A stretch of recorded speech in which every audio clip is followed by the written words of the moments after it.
everybody? Richard Dolan here for a courageous conversation. Well, man, today you're right. There's no going back.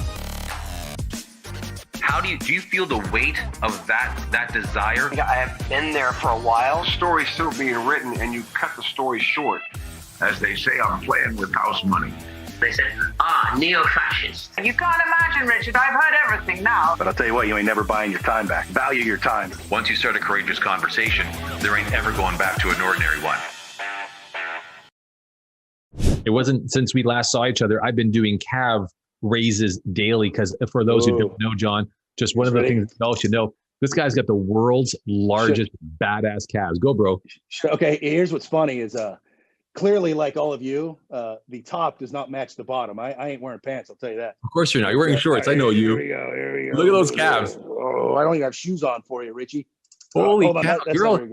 You dressed up for me. Oh, I did. Yeah. I can't even get him up there anymore. I'm 40 now. My flexibility ain't what it used to be. Oh man! First of all, we'll just have to let the production up. We'll have to take back the tape. He can't get it up. He got his leg up just to keep this real family rated. Come on now, he's a pop star. Yeah. John, I mean, I can't wait to tell you the good news because I'm getting flagged by the people who are on this call, and I didn't announce who they are, but I'm going to save that for a little bit later. But I'm going to head up to Michael Neal because I promised to get a couple of questions in here from around the world. I mean, John, you've got people from Canada, the U.S., all across Europe. You've got Israel in the house. You've got people from Dubai, Abu Dhabi, Qatar in the house. So you got lots of people just checking in to see what John's up to. So Michael Neal, I'm heading over to you before you scold your little one over there. But I'm coming up to you, buddy. You've got John Dornbos here live. What's up, Michael Neal?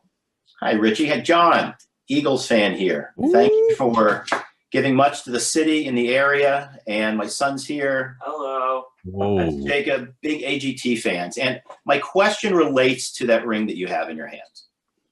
Because you weren't a member of the team when they achieved it. You helped lead up to it. But what happened was someone did the right thing for you and for the community.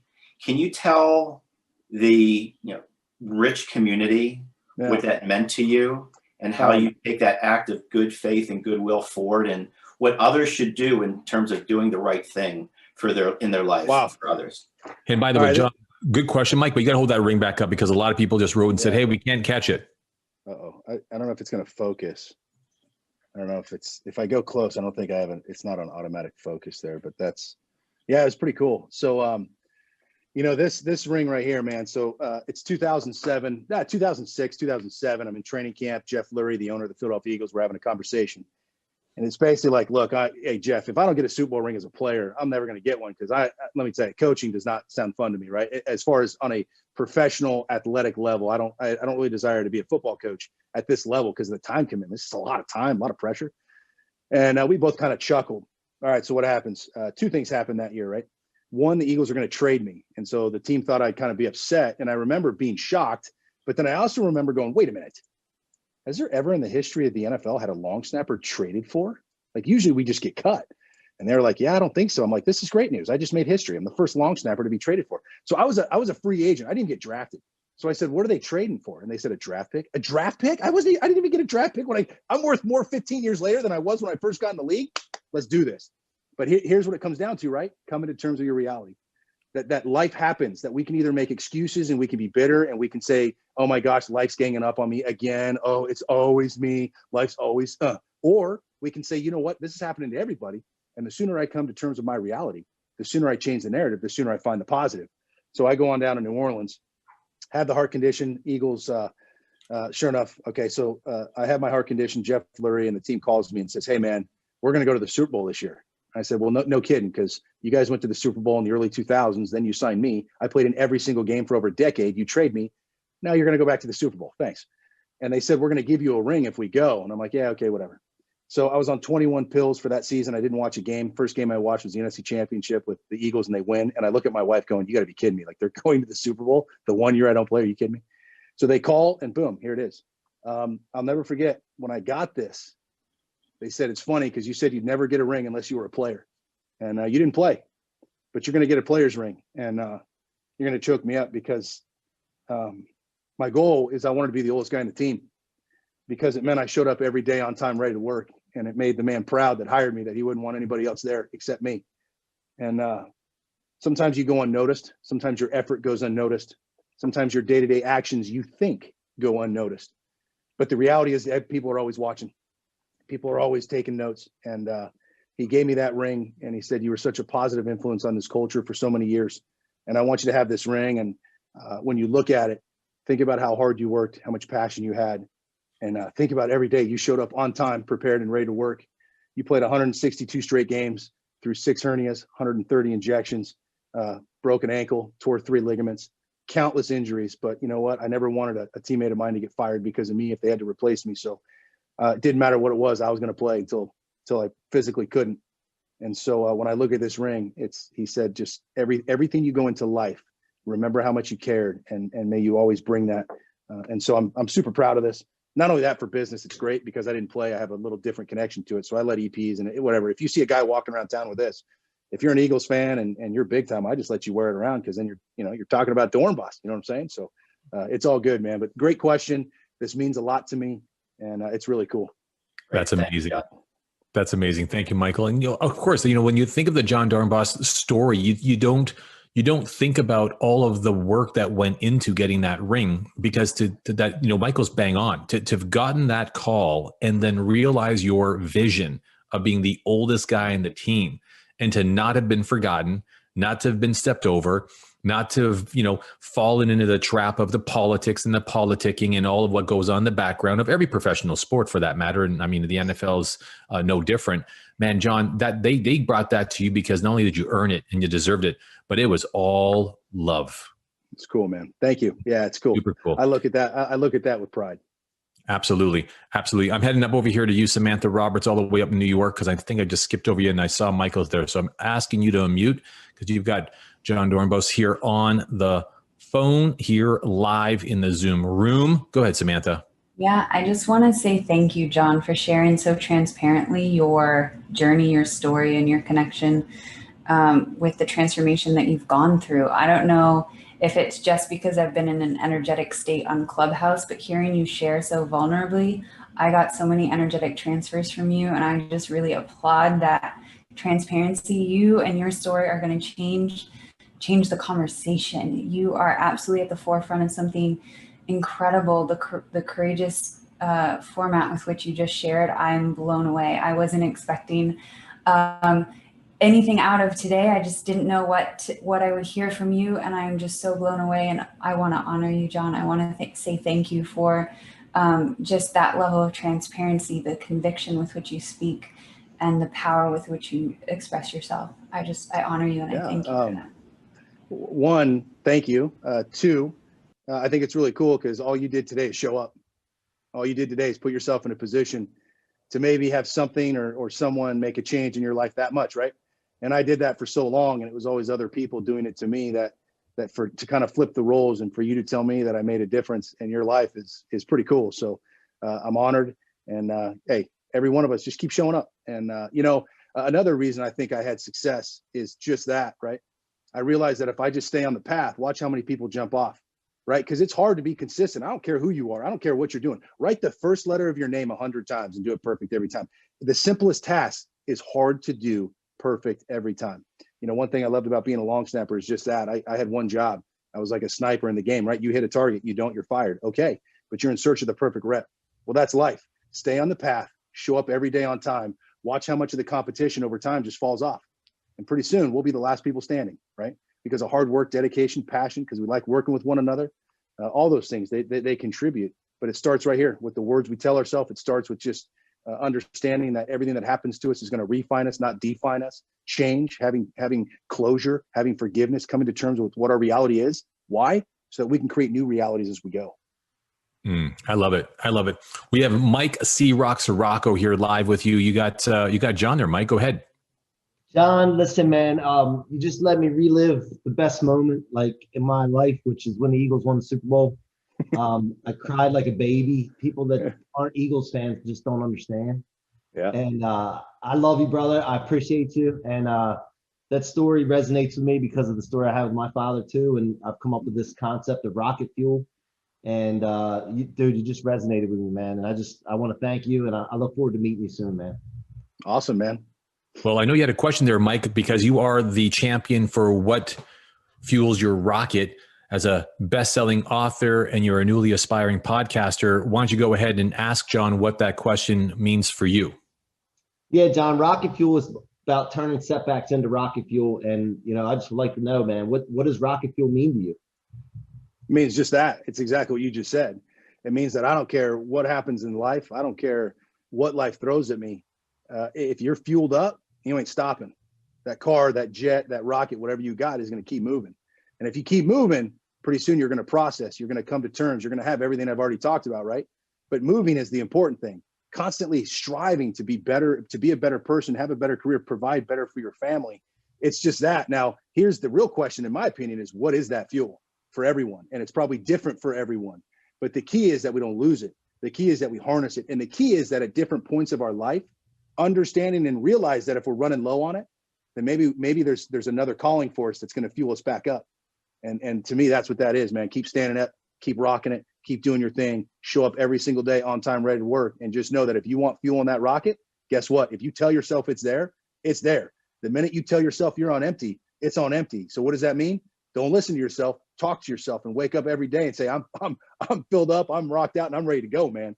I'm going to take that. Hey, Richie, I see the way you travel, man. You got that rocket fuel going. I see you. You got something for you, John. That's why I got work to do with you. But hey, C-Rock, thanks for the question. Happy that you joined us. And John, listen, man, I'm going to get to that announcement because I got a seat on the jet with your name on it. But I'm going to get to that in a minute. Oh yeah, giddy up. But here's the thing I want everyone to write down, because if you're writing down notes, John Dornbos, he's been bringing it real. He's been vulnerable. He's been raw. He's been insightful. Gosh, you think this is a world-class motivational speaker, because he is. You think this guy's a thought leader, a thought provoker, an opinion former, because he is. And then you kind of forget that he was even a professional athlete and even a world-class, most highly sought after magician, because he is. But John, gosh, man, to realize that if you don't own it, it owns you. To look in your life, to look for all the things that are robbing you of your energy, your attention, your focus, your love, your all in itness, and go just hunt it down and take it back. I'm left with the spirit of that with what you've said, John. So talk about rocket fuel, talk about being vulnerable. Do you have time for a couple more questions, Johnny? Dude, I look, I'm quarantined, man. I ain't going nowhere. You know what I mean? I'm chilling. I'm chilling, man. That's why you're looking so studly. All right, I'm going to head on up to Dr. Alla. She's on the road, one of our big friends here. I know she's in Twin Cities, Chukinal. What's up, Dr. Alla? Hey, how are you, John and Richie? I love both of you because you're just men of wisdom, and I just love that. I just wanted to ask you, John, what's the one thing that you do as a ritual every day to remain so elevated in your mindset, in your passion, in your vision? Do you have something that is a routine that you practice that perhaps the rest of us need to learn? Thanks, Alla. One, that's a great question. Two, I think routine, I think meditation, I think all these things are great, and I think they're different for everybody.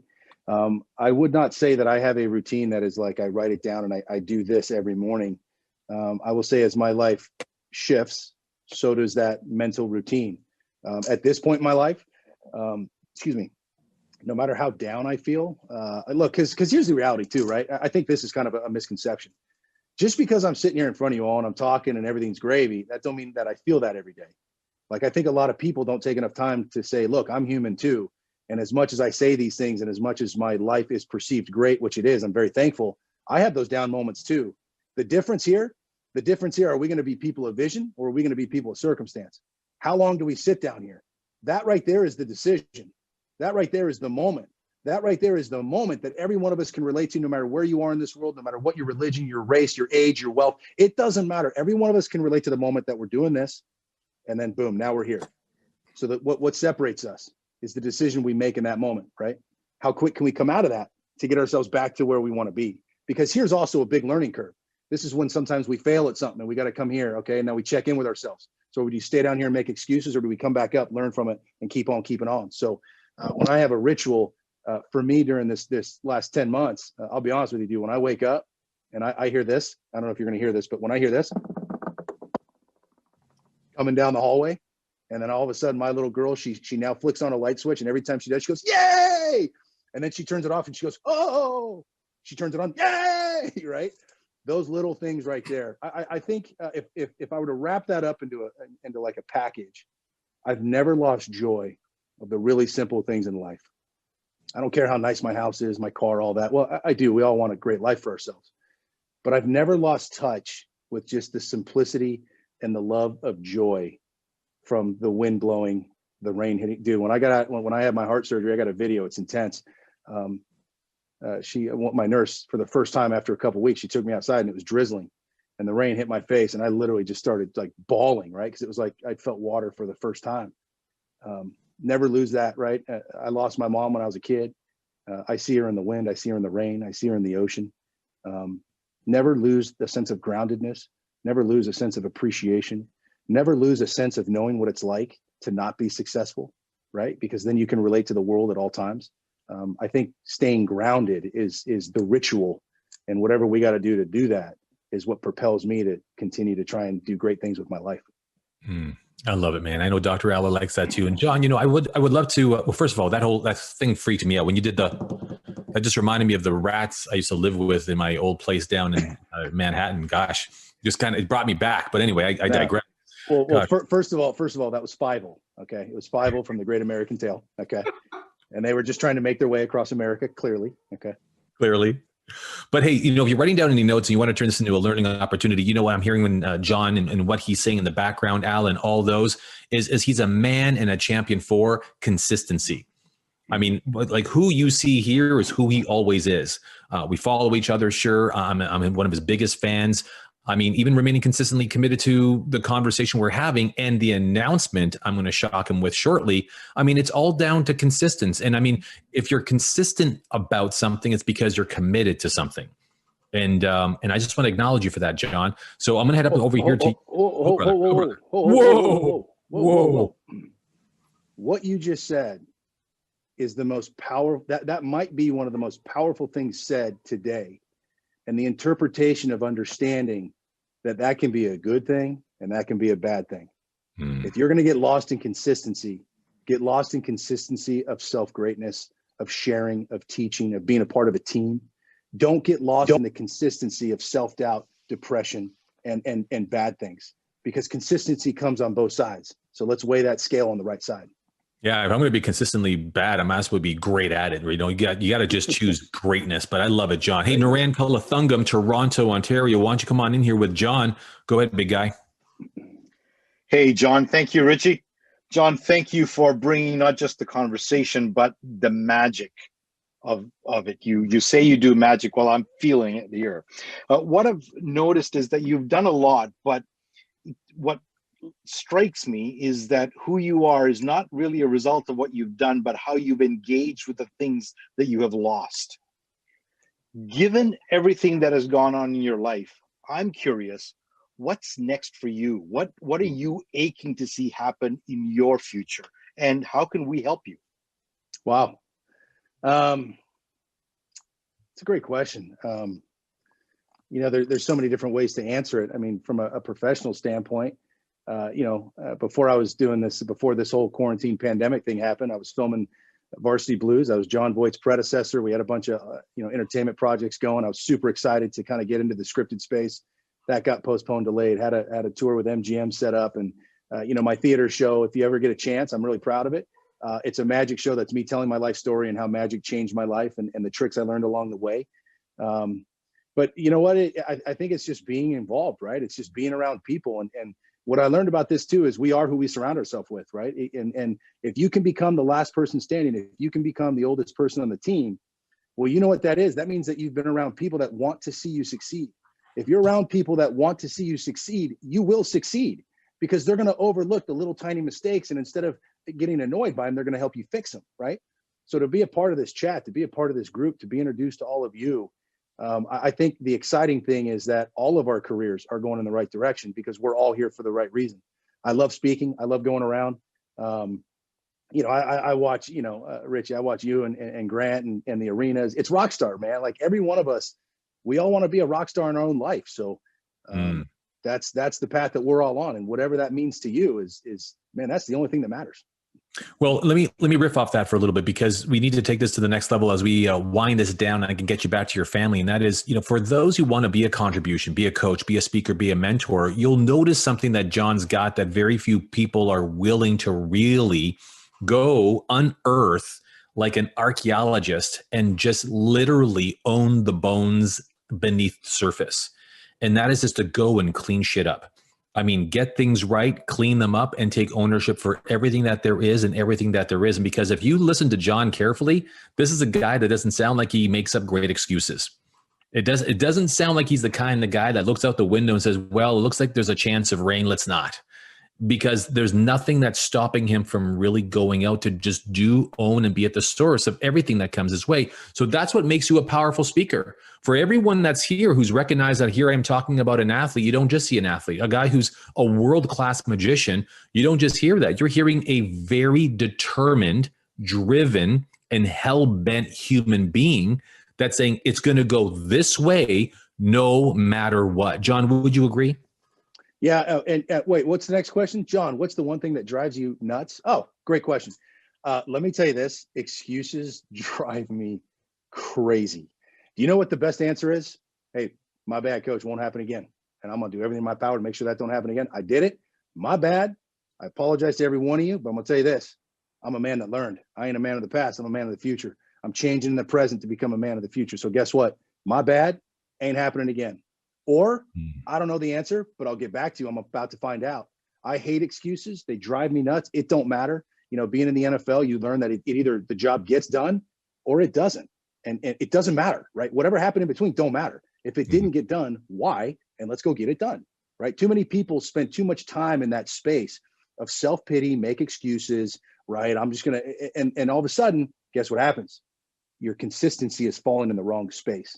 Your consistency, you're spending more energy on trying to make excuses of why things didn't happen than just accepting it, learning from it, and improving it. Whew. Ooh, look at that. I feel there's another book coming. I feel like there's another book coming. Hey, listen, I've got members from around the world. I'm definitely going to be contacting you to get a whole bunch of copies signed up for everybody that made it out to here live and in person with John. I mean, we've got a Super Bowl around the corner. And before we wind down the conversation and that big announcement, hey, if you got a phone, a device, pick it up, take a picture, tag John, let him know that you've loved your time here, that you've loved his vulnerability, his humanity, that you appreciate him for his heart. You're grateful that he had some sort of pants on, although it got a little bit sketchy there, that you appreciate the trimmed beard, but you love his soul. You love his spirit. You love his energy. Give him some shout outs. Give him some props out there. He'll really appreciate. Hey, John, Super Bowl around the corner. What does the Dornbos family do for Super Bowl during quarantine, brother? Okay, this is not the answer any of you are expecting, okay? I promise you that. Because of the kind of the health condition and the unknown, if you will, on Sundays is when we go places. And so I know that on Super Bowl Sunday, everybody's going to be watching the Super Bowl. So I'm probably going to take my daughter to the park and the beach and everywhere that her and I can go with my wife, because the entire world is about to shut down in the shutdown. And I'm going to go see the world, and then I'm sure I'll catch up on the score. That being said, did you all notice that though? Now I'm interrupting you for a second, which is very, very unlike me, but I want to say this because wherever your heart is, your body follows. And you all just caught it. His heart is in his little princess, his angel, down by the water, just hanging out, being a dad, because wherever the heart is, the body follows. And this is a man that leads by heart more than anything ever before. Would you not agree, John? I try, but you know what? I've never actually, I love what you just said, because I've never had a phrase for it. I never heard it put into terms, but it is so true. And your body follows where your heart is. And it's, wow, that's pretty cool. 100%. Well, listen, as people have taken their pictures, they're beginning to post, I want to say a couple of things. First and foremost, of all the words I can use, of all across the lexicon in which I have at my disposal, I've often weaponized words and been able to wield incredible sentences, incredible insights. I can even paraphrase and if not rebrand anybody with language, but there's only one word I have for you, my brother, only one that really just sits on top of my heart. And I've got to say it because I won't sleep tonight if I don't. You are a man that truly embodies grace. You are truly a heavyweight champion of the world of all things to have grace, possess grace, live by grace, and be a living demonstration of it. I mean, it takes so much to do what you've done, to have gone through what you've experienced, to survive and speak about it without bitterness, without angst, without upset judgment or ridicule, without pointing fingers or breaking balls or punching back or forward. You just took it, grew from it, not in spite of it. And I want to acknowledge you as a fellow human being who's also a dad, who appreciates a good athlete when I see one, and but game recognizes game. And so that's why I'm going to make an announcement. You ready for it? You all ready for it? Now, some of you may or may not know, I am the founding partner of a division for one of the world's most powerful movie studios called Braun. And Braun Studios is responsible for the likes of The Joker, Capone, Fences back in the day. They've won awards just recently for Euphoria and over 200 of their productions. They are the most powerful collaborator film today. They've launched a new division, John, and it's called Braun Legacy. And Braun Legacy is a joint venture between one of my firms and their film studio, and it's been awarded nearly $250 million in funding to ensure that we go out and find the bravest souls in athletics and sport. Not just legends, not just icons, not those with the hardware, although it's pretty cool, and not those with the pennants and the titles, but those with the balls, those with the bravery, those who got it done in spite of the odds. And I want to do it with you. So I'm going to make sure that I'm going to have you be the lead executive producer on all things athletics as we launch that division for Braun just next month. And I mean, for those who are watching the recording, I mean next month as in February 2021. And John, no pressure, just the whole world watching here and over 195,000 reviews afterwards. Would you take a look at that with me so we can go out there and find some brave souls in professional sport and have them tell their story just as bravely as you told yours?